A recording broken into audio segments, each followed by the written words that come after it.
Verset 29. Si l'homme agit pour gouverner parfaitement l'empire, je vois qu'il n'y réussira pas. L'empire est comme un vase divin auquel l'homme ne doit pas travailler. S'il y travaille, il le détruit. S'il veut le saisir, il le perd. C'est pourquoi, parmi les êtres, les uns marchent et les autres suivent. Les uns réchauffent et les autres refroidissent.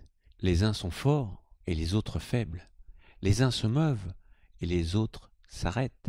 De là vient que le saint homme supprime les excès, le luxe et la magnificence.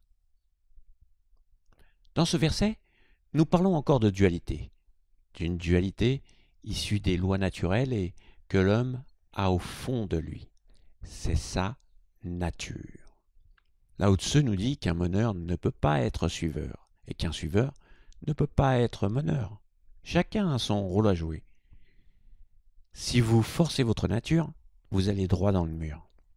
Mais attention, beaucoup confondent la véritable nature, c'est-à-dire le diamant avant d'être poli, avec la couche externe, c'est-à-dire ce que votre éducation vous a mis dans le crâne pour être façonné comme les autres.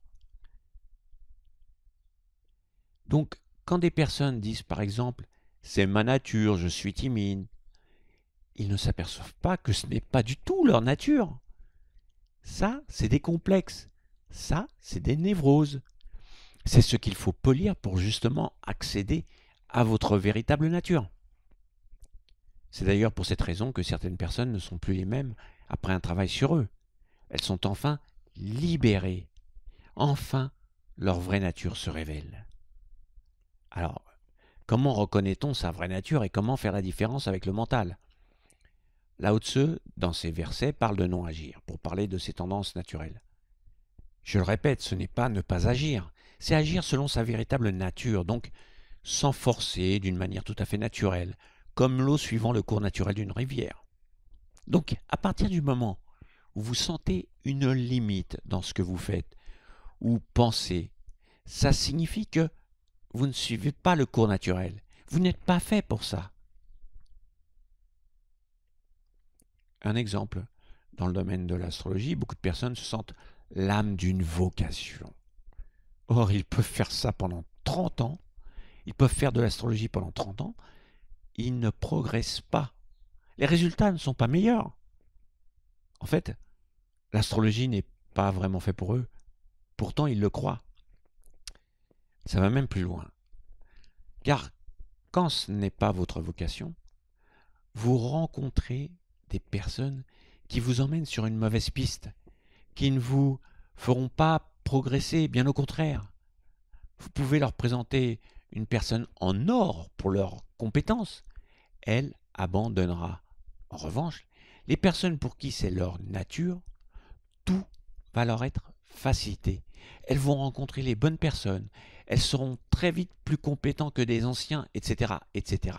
Et ce qui peut souvent énerver d'ailleurs. Et cette nature peut se révéler vraiment très tôt, comme Mozart. Il y a des enfants chez qui le système scolaire ne leur va pas. J'en parle en connaissance de cause. Je détestais l'école, mais j'adorais les livres. Donc je me suis rattrapé en lisant beaucoup. Mais pour découvrir votre nature, car beaucoup de personnes ne savent pas qui ils sont jusqu'à leur mort, il faut retirer cette couche de granit qui recouvre le diamant. Il faut travailler sur soi. Il faut affronter ses peurs.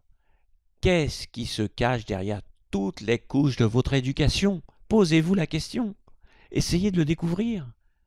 Qu'est-ce qui n'a jamais pu s'exprimer en vous? Peut-être est-ce en rapport avec l'amour, avec l'art peut-être. Ou bien vous avez un don dans les mains. Ce n'est pas forcément en relation avec votre travail ou votre vocation professionnelle. Non, non, pas du tout. Vous savez, la société étouffe beaucoup de personnes, car soi-disant, ça ne se fait pas.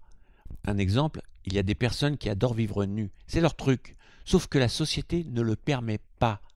Donc, ils sont obligés de vivre quelques périodes de l'année dans des camps de naturistes. Il y a des gens chez qui c'est leur nature.